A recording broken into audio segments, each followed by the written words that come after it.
दोस्तों, स्वागत है आप लोगों का एस ज्ञान यूट्यूब चैनल पर। दोस्तों, महाभारत काल के महत्वपूर्ण पात्रों में से एक पात्र महात्मा विदुर जी को माना जाता है। विदुर जी हस्तिनापुर के प्रधानमंत्री, कौरवों व पांडवों के काका और धृतराष्ट्र एवं पांडु के भाई थे। एक बार विदुर जी मैत्रेय ऋषि के साथ बैठे थे। तभी विदुर जी ने मैत्रेय ऋषि से पूछा कि क्यों मुझे दासी पुत्र के रूप में जन्म लेना पड़ा। तब मैत्रेय ऋषि ने कहा कि विदुर जी, आप कोई साधारण मनुष्य नहीं हैं, आप यमराज के साक्षात अवतार हैं और आपने जो एक दासी पुत्र के रूप में जन्म लिया है, इसके पीछे एक श्राप छुपा हुआ है। तो दोस्तों, यमराज को विदुर के रूप में जन्म क्यों लेना पड़ा तथा विदुर जी ने महाभारत युद्ध में भाग क्यों नहीं लिया, आइए इस कहानी को विस्तार से समझते हैं। दोस्तों, कहानी अच्छी लगे तो चैनल को सब्सक्राइब कर बेल आइकन को दबाएं ताकि मेरी हर नई वीडियो का नोटिफिकेशन आपको सबसे पहले मिले। मैत्रेय ऋषि ने विदुर से कहा, खांडवप्रस्थ में मांडव्य ऋषि शांतिपूर्वक रहा करते थे। वे अपने आश्रम में लगे वृक्ष के नीचे तपस्या किया करते थे। एक बार कुछ चोरों ने राजा के यहाँ चोरी की। चोरी का समाचार पूरे राज्य में फैल गया। राज्य कर्मचारी और सिपाही चोरों की खोज में सभी दिशाओं में निकल पड़े। जब सिपाही चोरों का पीछा करने लगे तो चोर डर के घबरा गए। चोरों को चोरी के सामान के साथ भागना बहुत मुश्किल हो रहा था। तभी मार्ग में मांडव्य ऋषि का आश्रम आया। सभी चोर आश्रम में चले गए और चोरों ने चोरी का सामान आश्रम में छिपा दिया और वहां से भाग गए। सैनिक जब पीछा करते हुए मांडव्य ऋषि के आश्रम में आए और छानबीन की तो चोरी का सामान बरामद कर लिया। उस समय मांडव्य ऋषि ध्यान में थे। सिपाहियों की भागदौड़ की आवाज़ से मांडव्य ऋषि का ध्यान भंग हुआ, इसलिए सिपाहियों ने मांडव्य ऋषि को ही चोर समझ लिया। उन्हें बंदी बनाकर राजा के पास ले गए। राजा सभी स्थिति से अवगत होकर फांसी की सजा सुना दी। इसके बाद ऋषि को तरह तरह की यातनाएं दी गई। उन्हें बहुत बुरी तरह से प्रताड़ित किया गया। उन्हें सूली पर चढ़ाया गया। अंततः मांडव्य ऋषि को फांसी के स्थान पर लाया गया। तब मांडव्य ऋषि वहीं गायत्री मंत्र का जाप करने लगे। गायत्री मंत्र का जाप करते हुए राजा ने देखा तो राजा को पश्चाताप हुआ और समझ गए कि यह निश्चित ही कोई तपस्वी है। तब राजा ने ऋषि से क्षमा याचना की। मांडव्य ऋषि ने कहा, राजन, मैं तुम्हें तो क्षमा कर दूंगा, लेकिन यमराज को क्षमा नहीं करूंगा। मैं पूछूंगा यमराज से मुझे मृत्यु दंड क्यों दिया गया। अपने तपोबल से मांडव्य ऋषि यमराज की सभा में गए। यमराज से पूछा, यमराज, जब मैंने कोई पाप नहीं किया था तो मुझे मृत्यु दंड क्यों दिया गया? मेरे किस पाप का दंड आपने दिया?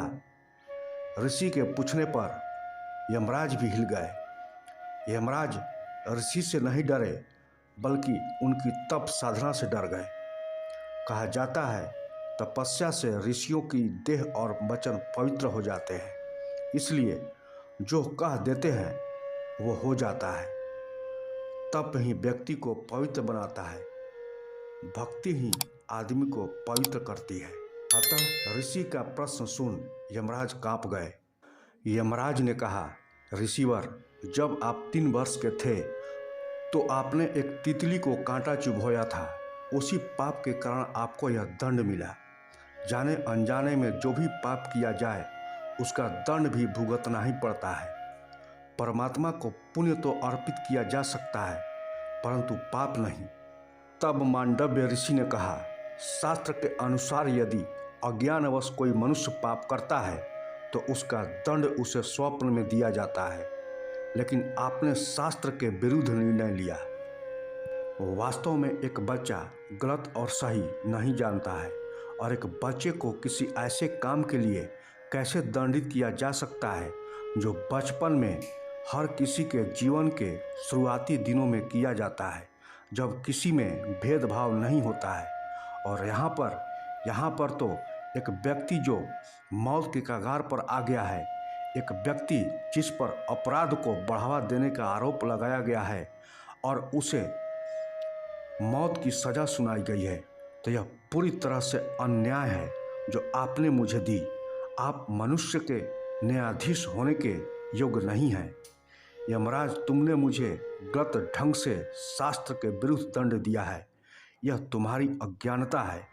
इसलिए मैं तुम्हें श्राप देता हूँ कि तुम दासी पुत्र के रूप में जन्म लोगे और मनुष्य योनि में जाओगे।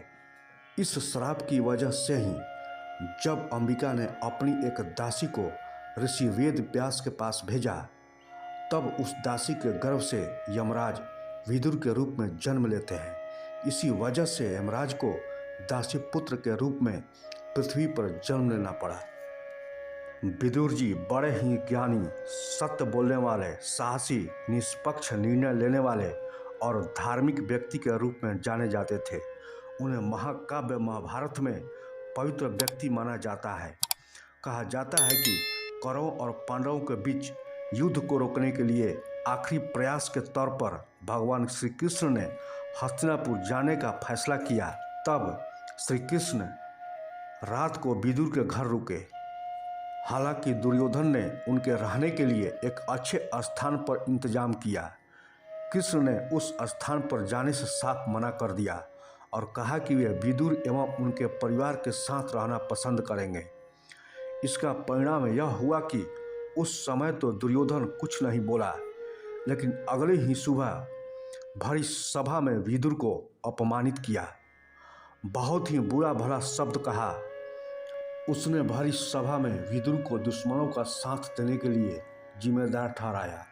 केवल इतना ही नहीं, साथ ही यह भी कहा कि विदुर एक दासी का पुत्र है और वो कौरवों का साथ कभी नहीं देंगे, और उनका अतिथि यानी कृष्ण पर भी उंगली उठाई। इससे क्रोधित होकर विदुर ने उससे कहा कि यदि वह उन पर विश्वास नहीं करता है तो ठीक है। विदुर ने संकल्प लिया कि वे महाभारत के युद्ध में भाग नहीं लेंगे, युद्ध नहीं लड़ेंगे।